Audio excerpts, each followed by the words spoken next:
നമ്മളിപ്പോൾ കുറേ നാളായി ലോങ് വീഡിയോ ചെയ്തിട്ട്, അതും കുക്കിങ്ങിന്റെ ലോങ് വീഡിയോ ചെയ്തിട്ട് ഒരുപാട് നാളായി. ഇനിയിപ്പോൾ ഞാനിത് ലോങ് വീഡിയോ ആയിട്ട് ചെയ്യാൻ കാരണം എനിക്കിത് ഷോർട്ട് വീഡിയോ ആയിട്ട് ഒരു രീതിയിലും ചെയ്യാൻ പറ്റാത്തതുകൊണ്ടാണ്. ഈ ഒരു റെസിപ്പിയുടെ ഷോർട്ട് വീഡിയോ ഇട്ട് കഴിഞ്ഞാൽ ഇതിലെ കുറേ കാര്യങ്ങൾ മിസ്സായി പോകും. ഞാൻ ഈ വീഡിയോയിൽ പറയുന്ന എന്തെങ്കിലും ഒരു ചെറിയ കാര്യം മിസ്സായാൽ തന്നെ ഈ ഒരു റെസിപ്പിക്ക് നമ്മൾ ഉദ്ദേശിക്കുന്ന ടേസ്റ്റ് കിട്ടില്ല. ഈ ഒരു റെസിപ്പി എന്നല്ലാതെ ഞാൻ ഇതെന്താണെന്ന് ഇതുവരെ പറഞ്ഞിട്ടില്ല. കണ്ടപ്പോൾ നിങ്ങൾക്ക് എല്ലാവർക്കും മനസ്സിലായി കാണും, ഇത് ബിരിയാണിയാണ്. ബിരിയാണിയുടെ റെസിപ്പി നമ്മൾ ഇത് ആദ്യമായിട്ടൊന്നല്ല ചെയ്യുന്നത്. എന്നാൽ ഈ ഒരു ബിരിയാണി ബാംഗ്ലൂരിൽ ഭയങ്കര ഫേമസ് ആയിട്ടുള്ള മേഘന ബിരിയാണിയാണ്. അപ്പൊ ബിരിയാണി ലവേഴ്സിനോട് ഇതിന്റെ ഒരു സിംഗിൾ സ്റ്റെപ്പ് പോലും മിസ് ചെയ്യാതെ കാണാൻ പറയേണ്ട ആവശ്യമില്ലല്ലോ അല്ലെ. ഈ ഒരു മേഘന ബിരിയാണി തയ്യാറാക്കാൻ വേണ്ടി നമുക്ക് ഇവിടെ ബോൺലെസ് ചിക്കൻ ആണ് ആവശ്യമായിട്ടുള്ളത്. ഞാനിവിടെ ഒരു 700 ഗ്രാംസ് ബോൺലെസ് ചിക്കൻ എടുത്ത് വെച്ചിട്ടുണ്ട്. സാധാരണ ചിക്കൻ വാങ്ങിയതിൽ നിന്നും ബോൺലെസ് ആയിട്ടുള്ള പീസസ് എടുത്ത് മാറ്റി വെച്ചിട്ടുള്ളതാണ്. ഇനി ഈ ചിക്കൻ ഒന്ന് മാരിനേറ്റ് ചെയ്തെടുക്കണം. മാരിനേറ്റ് ചെയ്യുമ്പോൾ ഇപ്പൊ നിങ്ങൾ ഇന്നാണ് ബിരിയാണി തയ്യാറാക്കുന്നതെന്നുണ്ടെങ്കിൽ തലേ ദിവസം മാരിനേറ്റ് ചെയ്ത് വെച്ച് കഴിഞ്ഞാൽ ടേസ്റ്റ് ഒന്നും കൂടെ കൂടും. അതല്ല നിങ്ങൾക്ക് ടൈം ഇല്ലാന്നുണ്ടെങ്കിൽ ഒരു 30 മിനിറ്റ്സ് എങ്കിലും കുറഞ്ഞത് റെസ്റ്റ് ചെയ്യാൻ വേണ്ടി വെക്കണം. ഇനി ഈ ഒരു ചിക്കൻ പീസസിലേക്ക് പുളിയില്ലാത്ത തിക്കായിട്ടുള്ള 2 ടേബിൾ സ്പൂൺ തൈര്,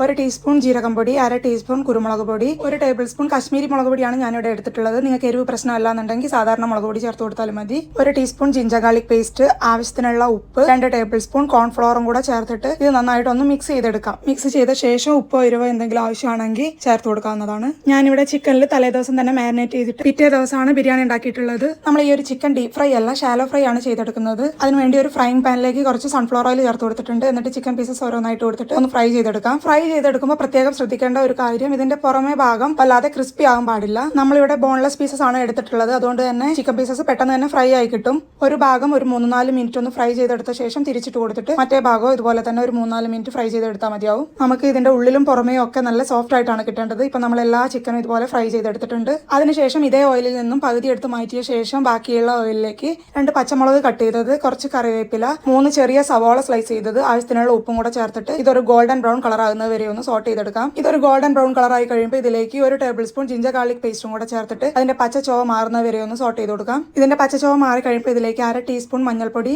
ഞാനിവിടെ 1 ടീസ്പൂൺ കാശ്മീരി മുളക് പൊടിയാണ് എടുത്തിരിക്കുന്നത്. നിങ്ങൾക്ക് എരിവ് പ്രശ്നമല്ലാന്നുണ്ടെങ്കിൽ സാധാരണ മുളക് പൊടി എടുത്താലും മതി. അതിനുശേഷം 1/2 ടീസ്പൂൺ ഗരം മസാലയും കൂടെ ചേർത്തിട്ട് ഈ പൊടികളുടെ എല്ലാം പച്ചച്ചോവ മാറുന്നത് വരെ ഒന്നുകൂടി ഒന്ന് സോട്ട് ചെയ്ത് കൊടുക്കാം. പച്ചച്ചോവ മാറി കഴിയുമ്പോൾ ഇതിലേക്ക് ഞാനിവിടെ 2 ടൊമാറ്റോ തൊലി കളഞ്ഞ ശേഷം വെള്ളം ചേർക്കാതെ മിക്സിയിൽ ഒന്ന് അരച്ചെടുത്തിട്ടുള്ള ടൊമാറ്റോ പ്യൂരിയാണ് ചേർത്ത് കൊടുത്തിട്ടുള്ളത്. ടൊമാറ്റോ തൊലിയോട് കൂടെ ചേർത്ത് കഴിഞ്ഞാൽ അരിഞ്ഞു കിട്ടാൻ പ്രയാസമായിരിക്കും. അതുകൊണ്ടാണ് ഞാൻ തൊലി കളഞ്ഞ ശേഷം അരച്ചെടുത്തിട്ടുള്ളത്. ഇപ്പൊ ഇതിലേക്ക് കാണുന്ന ടൊമാറ്റോയിൽ അടങ്ങിയിട്ടുള്ള വെള്ളം എല്ലാം ഒന്ന് വറ്റിച്ചെടുക്കണം. അതുവരെ നമുക്കിതൊന്ന് സോട്ട് ചെയ്തെടുക്കാം. ഇപ്പൊ ടൊമാറ്റോയിൽ ഉണ്ടായിരുന്ന വെള്ളം എല്ലാം തന്നെ നന്നായിട്ട് വറ്റി കിട്ടിയിട്ടുണ്ട്. ഈ സമയം നമ്മൾ ഓൾറെഡി ഫ്രൈ ചെയ്ത് മാറ്റി വെച്ചിരിക്കുന്ന ചിക്കൻ ഇതിലേക്ക് ആഡ് ചെയ്ത് കൊടുക്കാം. അതിനുശേഷം ഇതിലേക്ക് ഒരു കൈപ്പിടി നിറയെ മല്ലിയിലയും അതിന്റെ പകുതി പുതിനയിലയും 2 ടേബിൾ സ്പൂൺ ഫ്രഷ് ക്രീമും കൂടെ ചേർത്ത് കൊടുത്തിട്ട് ഇതെല്ലാം കൂടെ നന്നായിട്ടൊന്ന് മിക്സ് ചെയ്ത് കൊടുക്കാം.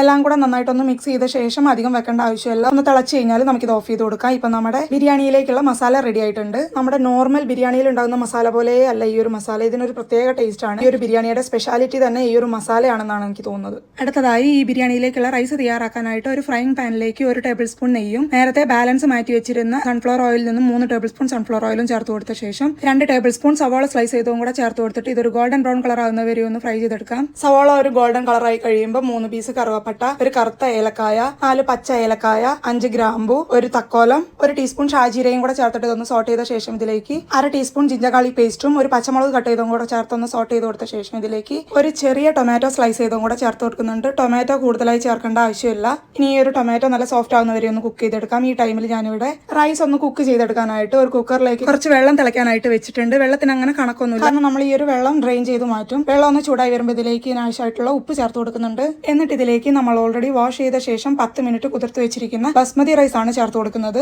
ഈ ഒരു ബിരിയാണിക്ക് ബസ്മതി റൈസ് തന്നെ എടുക്കാൻ വേണ്ടി ശ്രദ്ധിക്കണം. ബസ്മതി റൈസ് ചേർത്ത് കൊടുത്ത ശേഷം ഒന്ന് മിക്സ് ചെയ്ത് കൊടുത്തിട്ട് ഇതൊന്ന് തിളയ്ക്കുന്നത് വരെ കുക്ക് ചെയ്തെടുക്കാം. ഈ ഒരു അരി കൂടുതലായിട്ട് വെന്തുപോകാൻ പാടില്ല. അതുകൊണ്ട് തന്നെ തിളച്ച് കഴിയുമ്പോൾ ഇതിലെ വെള്ളം അരിച്ചു മാറ്റേണ്ടതാണ്. ഇതൊന്ന് അവിടെ കിടന്നിട്ട് തിളച്ച് വരട്ടെ. ഈ സമയം നമ്മുടെ ടൊമാറ്റോ നല്ല സോഫ്റ്റ് ആയി കിട്ടിയിട്ടുണ്ട്. ഇതിലേക്ക് കുറച്ച് മല്ലിയിലയും പുതിനയിലയും കൂടെ ചേർത്തിട്ടൊന്ന് സോട്ട് ചെയ്ത ശേഷം 1 ടീസ്പൂൺ മുളക് പൊടിയും 1 ടീസ്പൂൺ മല്ലിപ്പൊടിയും കൂടെ ചേർത്ത് കൊടുത്തിട്ട് ഈ പൊടികളുടെ പച്ചച്ചോവ മാറുന്നവരെ ഒന്ന് സോട്ട് ചെയ്ത് കൊടുക്കാം. പച്ചച്ചോവ മാറി കഴിയുമ്പോൾ 2 ടേബിൾ സ്പൂൺ പുളിയില്ലാത്ത കട്ടിയുള്ള തൈരും ചേർത്ത് കൊടുത്തിട്ട് ഇതൊന്ന് തിളച്ച് വരുമ്പോൾ ഇതിലേക്ക് അധികം തിക്കല്ലാത്ത 1 കപ്പ് തേങ്ങാപ്പാലാണ് ഞാൻ ഇവിടെ ചേർത്ത് കൊടുക്കുന്നത്. അതിനുശേഷം ഇതിലേക്ക് 1 കപ്പ് വെള്ളവും കൂടെ ഒന്ന് ചേർത്ത് കൊടുക്കുന്നുണ്ട്. എന്നിട്ട് ഇതിലേക്ക് ആവശ്യമായിട്ടുള്ള ഉപ്പ് ചേർത്ത് കൊടുക്കാം. ഇപ്പൊ ഈ കാണുന്ന ഈ ഒരു വെള്ളം നമുക്ക് ഇതിന്റെ പകുതിയായിട്ട് വറ്റിച്ചെടുക്കണം. അതായത് നമ്മൾ 1 കപ്പ് തേങ്ങാപ്പാലും 1 കപ്പ് വെള്ളമായിട്ട് 2 കപ്പ് ചേർത്ത് കൊടുത്തിട്ടുണ്ട്. നമുക്കിത് 1 കപ്പായിട്ട് വറ്റിച്ചെടുക്കണം. അതുകൊണ്ട് തന്നെ ഉപ്പ് ചേർക്കുമ്പോൾ ശ്രദ്ധിച്ചിട്ട് വേണം ചേർക്കാനായിട്ട്. അധികം ചേർത്ത് കഴിഞ്ഞാൽ ഇത് വറ്റി വരുമ്പോൾ ഉപ്പ് കൂടുതലായി പോകും. ഇപ്പൊ നമ്മൾ തിളയ്ക്കാനായിട്ട് മാറ്റി വെച്ചിരുന്ന റൈസ് നന്നായിട്ട് തിളച്ച് വന്നിട്ടുണ്ട്. ഈ ഒരു അരിയുടെ പാകം പറയുന്നത് ഇതുപോലെയാണ്. നമ്മൾ കയ്യിലെടുത്ത് ഇതുപോലെ ഒന്ന് പൊട്ടിച്ചു കഴിഞ്ഞാൽ അരി പോലെ തന്നെ കിടക്കും, ഇതുപോലെ പൊട്ടി കിട്ടും. ഈ ഒരു പാകമാകുമ്പോൾ നമുക്കിതിലെ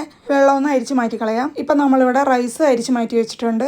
ഇപ്പം നമ്മൾ വറ്റിക്കാനായിട്ട് മാറ്റി വെച്ചിരുന്ന ആ കോക്കനട്ട് വാട്ടർ മിക്സ് ഏകദേശം ഒരു ഹാഫായി മാറിയിട്ടുണ്ട്. ഈ ടൈമിൽ തീ ഒന്ന് ലോ ഫ്ലെയിമിലേക്ക് മാറ്റിയ ശേഷം നമ്മൾ ഓൾറെഡി അരിച്ച് മാറ്റി വെച്ചിരിക്കുന്ന റൈസ് ഇതിന്റെ മേലെയായിട്ട് ഇതുപോലെ ഒന്ന് ഇട്ട് കൊടുക്കാം. എന്നിട്ട് ഇത് മേലെ ഭാഗത്തായിട്ട് ഇതുപോലെ ഒന്ന് ലെവൽ ചെയ്ത് കൊടുക്കാം. അല്ലാതെ പ്രസ് ചെയ്യരുത്, ചെറുതായിട്ട് ഇതുപോലെ ഒന്ന് ലെവൽ ചെയ്ത് കൊടുത്താൽ മതി. അതിനുശേഷം ഒരു സ്പൂൺ വെച്ചിട്ട് ഇതുപോലെ അവിടെ ആയിട്ട് ഹോൾ ഇട്ട് കൊടുക്കും. നമ്മൾ ഈ റൈസ് ഒന്ന് ദം ചെയ്തെടുക്കാൻ പോവുകയാണ്. അതുകൊണ്ട് ഈ റൈസ് മേലെയും കൂടി ഒന്ന് കുക്കായി കിട്ടാൻ വേണ്ടിയിട്ടാണ് ഇതുപോലെ ഹോൾ ഇട്ട് കൊടുക്കുന്നത്. അതിനുശേഷം ഞാൻ ഇതിലേക്ക് ആഡ് ചെയ്ത് കൊടുക്കുന്നതാണ് സാഫ്രോൺ മിൽക്ക്. പാലിലേക്ക് കുറച്ച് സാഫ്രോൺ ചേർത്ത ശേഷം ആ ഒരു പാലാണ് ഇതിലേക്ക് ചേർത്ത് കൊടുത്തിട്ടുള്ളത്. ഈ ഒരു സ്റ്റെപ്പ് ഒരിക്കലും സ്കിപ്പ് ചെയ്യാൻ പാടുള്ളതല്ല. കാരണം ഈ ഒരു സാഫ്രോൺ മിൽക്ക് ആണ് റൈസിന് നല്ലൊരു ടേസ്റ്റ് കൊടുക്കുന്നത്. അതുകൊണ്ട് തന്നെ ഒരിക്കലും സ്കിപ്പ് ചെയ്യാൻ പാടില്ലാത്തൊരു സ്റ്റെപ്പാണിത്. അതിനുശേഷം ഇതിലേക്ക് കുറച്ച് ചോപ്പ് ചെയ്ത മല്ലിയിലയും പുതിനയിലയും കൂടെ ചേർത്ത് കൊടുത്തിട്ട് ഇതൊരു 10 മിനിറ്റ് മീഡിയം ഫ്ലെയിമിൽ ഒന്ന് ദം ചെയ്തെടുക്കാം. ഇത് ദം ചെയ്തെടുക്കുമ്പോൾ ഹോളൊന്നും ഇല്ലാത്ത ലിഡ് വെച്ചിട്ട് കവർ ചെയ്ത് ദം ചെയ്തെടുക്കാൻ വേണ്ടി ശ്രദ്ധിക്കണം. ഹോൾ ഉണ്ടെങ്കിൽ അതൊന്ന് ക്ലോസ് ചെയ്ത ശേഷം ദം ചെയ്തെടുക്കാനായിട്ട് ശ്രദ്ധിക്കണം. ഇപ്പൊ ഒരു 10 മിനിറ്റിന് ശേഷം നമ്മൾ ഇതൊന്ന് ഓപ്പൺ ചെയ്ത് നോക്കുന്നുണ്ട്. ഇതാ കണ്ടില്ലേ, താഴെ ഭാഗത്തുള്ള റൈസ് നല്ല യെല്ലോ കളറിലും മേലെ ഭാഗത്തുള്ളത് വൈറ്റ് കളറിലും അങ്ങനെ തന്നെ ഇരിക്കുന്നുണ്ട്.